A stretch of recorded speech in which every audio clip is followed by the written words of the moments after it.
अफगान सरजमीन से दहशतगर्दी के खात्मे के लिए पाकिस्तान हुकूमत जो है वो मिशन पर है और उसके साथ मौजूद है टर्की भी, उसके साथ मौजूद है दोहा भी।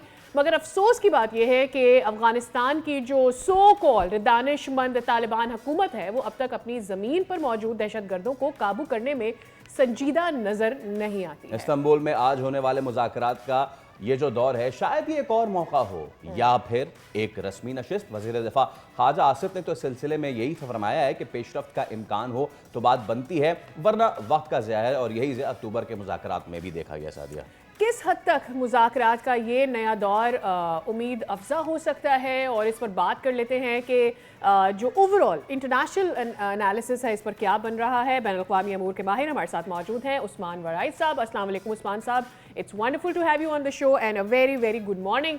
फर्स्ट मेरे जहन में ये आती है कि ठीक है, हम तीसरे डायलॉग के दौर की तरफ जा रहे हैं, लेकिन जिन लोगों से हम बात करने की कोशिश कर रहे हैं, क्या मैं एक्सपेक्टेशंस रखूं कि डायलॉग से कोई हल निकल सकता है, या मैं उसी एक रगेड माइंड की तरफ देखूं जो अभी तक हमें तालिबान का नजर आया?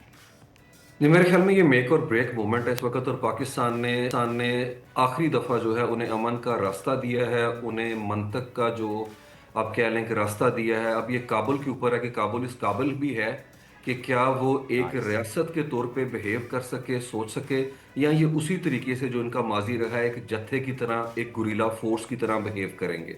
मेरे ख्याल में इन्हें विड्रॉल सिम्टम्स होते हैं। ये मुज़ाकरात की टेबल पे बैठ नहीं सकते। जंगी मैशियत है, इनका पूरा माजी जंग की तरफ रहा है।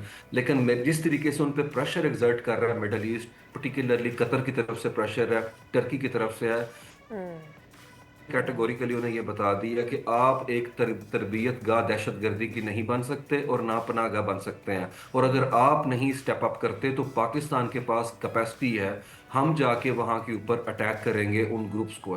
क्योंकि पाकिस्तान जो है उसका मुकदमा भी मजबूत है, केस भी मजबूत है, स्टांस मजबूत है और पोजीशन मुस्तहकम है। तमाम इलाकाई जो हमायत है वो भी दरकार है। ईरान से लेके वस्ती एशियाई रियासतों से चाइना और रशिया तक एक ही मौकफ एम्पलीफाई कर रहा है कि तालिबान को चाहिए कि वो अपनी पॉलिसी को दोबारा से रिविजिट करें और हित्ते के अंदर जो है इकोनॉमिक जो प्रॉस्पेरिटी का ख्वाब है तमाम बड़ी ताकतों का, पर्टिकुलरली रशिया और चाइना का, उसको सैबोटाज ना करें।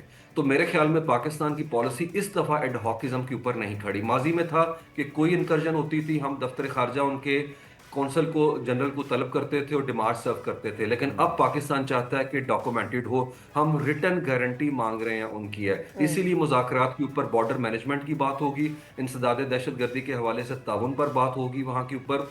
और उसके अलावा पाकिस्तान वहां पे बात करने जा रहा है कि आप किसी सूरत के अंदर, मैं एक सेकंड, सॉरी, मेरे पॉइंट्स मैंने बनाए हुए थे, मेरे ख्याल में वो उनसे मैं अगर बता पाऊं आपको। Please please please. और पाकिस्तान ने जो बात की है कि इंटेलिजेंस शेयरिंग मिलिटेंट्स मूवमेंट की, उसको डॉक्यूमेंट करने की जरूरत है। और पाकिस्तान वेरीफाइबल जो मैकेनिज्म चाह रहा है वो उसी सूरत के अंदर पॉसिबल है जब वहां पे थर्ड पार्टी जो है इसके अंदर ताउन करे। और उस्मान कतर साहब, और लास्ट जो जब टर्की, डायलॉग का सेशन हुआ था उसके बाद एक डेवलपमेंट हुई, उस डेवलपमेंट को कुछ दिन गुजर गए हैं, लेकिन चूंकि ये डायलॉग दोबारा आज होने जा रहे तो मैं इस पर बात करना चाहती हूँ।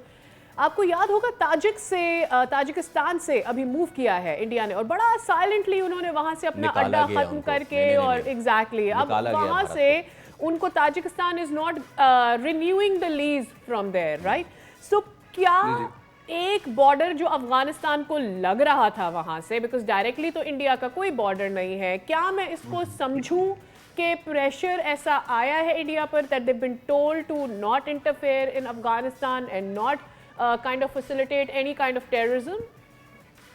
जी डेफिनेटली उनके ऊपर प्रेशर है बहुत बड़ा चाइना का। चीन चाहता है वहाँ सेंट्रल एशिया के अंदर BRI प्रोजेक्ट की लेग गुजरती है कजाकिस्तान से, उन्होंने वहाँ के ऊपर जो है अपना प्रेशर एग्जर्ट किया, अपना इन्फ्लुएंस है। और ईरान भी नहीं चाहता कि चाबहार से जिस तरीके से इनके कौंसल खाने पाकिस्तान में इंकर्जन करते थे वहाँ पे इस तरह का कोई मैसेज आए। क्योंकि पिछले जो हमने देखा कि हालिया महीनों के अंदर जो कशीदगी की सूरत हाल थी ईरान की इसराइल के साथ, उसमें भारतीय स्टांस ने तेहरान को अपनी पॉलिसी शिफ्ट करने पे बहुत हद तक मजबूर कर दिया। तो पाकिस्तान के लिए इंतहाई बात है कि वुहान कॉरिडोर जो कि जाके टच करता है ताजिकिस्तान के साथ, वहां पे इंडिया जो है कोई स्ट्रांग फुट होल्ड नहीं रखता पाकिस्तान पे नजर रखने के लिए। तो तालिबान को स्क्वीज किया जा रहा है। वहां से इस्तिस्ना खत्म हो गया चाबहार से अमेरिका की तरफ से, तो तालिबान वहां पे भी एक्सेस नहीं कर सकते वाटर्स को।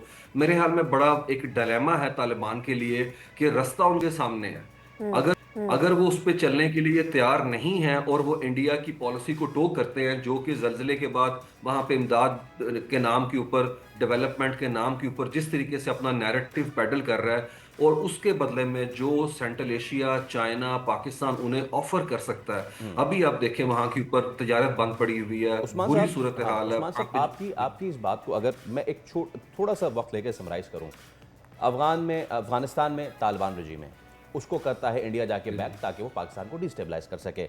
हम ये कह रहे हैं कि भाई अफगानिस्तान आप मिल जाएं हमारे साथ, चाइना के साथ, रशिया के साथ, और one belt one road initiative में आप मिल जाएं।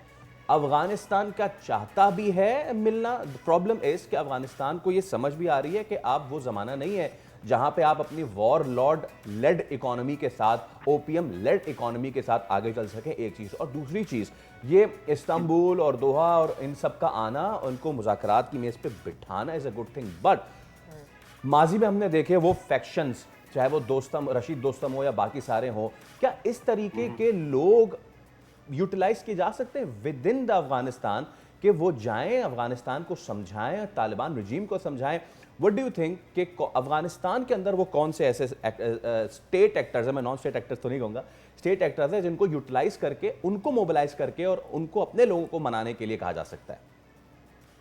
डेफिनेटली वहां के ऊपर जो हक्कानी नेटवर्क है, सिराजुद्दीन हक्कानी ग्रुप, जिसके ऊपर पाकिस्तान अपना इन्फ्लुएंस एग्जर्ट करता है और दे टॉक सेंस है, वो पूरी दुनिया के साथ दोबारा से ओपन अप होना चाहते हैं। खवातीन लड़कियों को वहां के ऊपर पढ़ाने से मुतालिक जो पॉलिसी है खंदारी ग्रुप की, एक्चुअली वहां के ऊपर जो ग्रुप काबिज है इस वक्त है, वो एंटी पाकिस्तान अप्रोच रखता है और उनके कैपेसिटी इशूज है सोचने के हवाले से। क्योंकि इस वक्त वहां के ऊपर जो मुल्ला अखुंज़ादा हैं, वो नजरियाती तौर पर टीटीपी को अपना दुश्मन नहीं मानते। वो सोचते हैं कि 30-40 साल इनके साथ हमारे जो है वो नजरियाती टाइज रहे हैं, लेकिन प्रॉब्लम यहाँ के ऊपर वही है कि उनके अंदर वो इंटेलेक्चुअल डिस्पोजिशन नहीं है, वो उनकी इंटेलेक्चुअल मैपिंग नहीं हुई कि वो दुनिया के अंदर, एक महजब दुनिया के अंदर इस तरीके से बिहेव कर सकें। पाकिस्तान ने इंगेज किया वहाँ के ऊपर सिराजुद्दीन हक्कानी को, लेकिन जिस तरीके से उनकी वॉइसेस को मजल किया गया, मफल किया गया, हम देखते हैं वहाँ पे सिराजुद्दीन हक्कानी नजर ही नहीं आ रही। ये मुज़ाकरात जो हैं actually he was suppose to be doing, लेकिन उनकी जगह के ऊपर मुल्ला यकूब को वहां के ऊपर भेजा गया। लेकिन इस दफा हम देखते हैं प्रोफेशनली पाकिस्तान ने आसिम मलिक साहब जो हमारे नेशनल सिक्योरिटी एडवाइजर हैं और साथ में डीजीआईएस हैं, उन्हें वहां के ऊपर भेजा है, और दूसरी तरफ से वहां इंटेलिजेंस चीफ है अब्दुल्ला वासिक है। ये आमने सामने बैठेंगे और ये दोनों प्रैक्टिकल जो है वहां पे गुफ्तगू होगी। तो जिस तरीके से मैंने कहा, अगर तालिबान ये रास्ता इख्तियार नहीं करते तो वहां पे रीजन के अंदर जो है बॉर्डर मिलिटराइजेशन हो सकती है और वहाँ पे क्रॉसिंग मुसलसल बंद रहेगी, लोग मुतासिर होंगे, डिसरप्शन होगी तजारत के अंदर है। और ये मुज़ाकरात एक ऐसे वक्त में हो रहे हैं जहाँ जब बिहार में आज के दिन 6 नवंबर को इलेक्शन स्टार्ट हो चुका हुआ है और इंडिया ठट्टा के करीब रन कुछ के इलाके के अंदर जो है अपनी भारी मशीनरी के साथ जंगी मशकें कर रहा है। बहीरा अरब में पाकिस्तान ने भी स्टार्ट कर दी हैं। एक इंतहाई कशीदगी की सूरत हाल है। लेकिन तालिबान के हवाले से नो डाउट मेरे लिए बड़ा मुश्किल है कहना कि वो ये रास्ता इख्तियार करेंगे अमन की तरफ, क्योंकि अभी चंद दिन पहले 28 अक्टूबर को होस्ट के इलाके में एक तकरीब में वहाँ के नायब वजीर दाखिला आए और जो अफगानिस्तान के हवाले से वहाँ नक्शा पेश किया गया, उसमें केपीके और बलूचिस्तान का जिक्र है। तो गिवन सर्कमस्टांसिस के अंदर मुझे नहीं लग रहा सैनिटी परवेल करेगी, क्योंकि लास्ट टाइम भी हमने बात की थी तो वहाँ पे वफ्द जो था वो इस बात को समझ रहा था कि पाकिस्तान ने नाकाबिले तरदीद सबूत सामने रखे हैं और पाकिस्तानी स्टांस को मेज़बान मुल्क ने भी इंडोर्स किया था, लेकिन काबुल से डिक्टेशन मुसलसल आ रही थी। एक्चुअली ये डिक्टेशन आ रही थी उन्हें दिल्ली की तरफ से। तो क्या तालिबान अपनी आवाम की कीमत के ऊपर एक पराई जंग के अंदर प्रॉक्सी का रोल अदा करेंगे? ये तालिबान को सोचना है, क्योंकि पाकिस्तान पोजीशन ऑफ स्ट्रेंथ से कह रहा है। हमारे आर्मी चीफ ने 18 अक्टूबर को पासिंग आउट परेड में भी बता दिया कि अगर इंडिया इस रूट को इस्तेमाल करता है तो इस मुमकिन कशीदगी की वो रद्देमल और वो अपना सामना करना पड़ेगा जो उन्होंने माजी में नहीं देखा। और आईएसपीआर ने भी इसी चीज को दोबारा से रीट्रेट किया कि अगर खिलाफ वर्जी होती है इनकर्जन की सूरत में तो हम जंग बंदी को खत्म तस्वुर करेंगे। और यही जो आप बात कर रहे हैं कि वहां के रशीद दोस्तम, ये जितने ग्रुप्स हैं उन्हें भी इनको समझाने की जरूरत है। और सबसे बड़ी बात, तालिबान वॉर के डायनामिक्स को समझ नहीं पा रहे। अब क्लैशनकोफ का कल्चर नहीं, एयर पावर है, और पाकिस्तान साबित कर चुका हुआ है काबुल के डीप में हिट करके है कि आप नहीं इंगेज कर सकेंगे पाकिस्तान के पास। उनके कैपेसिटी इश्यूज है, उनके पास उस तरह बिल्कुल ठीक है उस्मान वड़ाई sahab, yes it is the need of hour for Afghans to understand कि सिचुएशन तब्दील हो चुकी है। बहुत शुक्रिया। सब्सक्राइब करें और बेल दबाएं ताकि कोई खबर रह न जाए।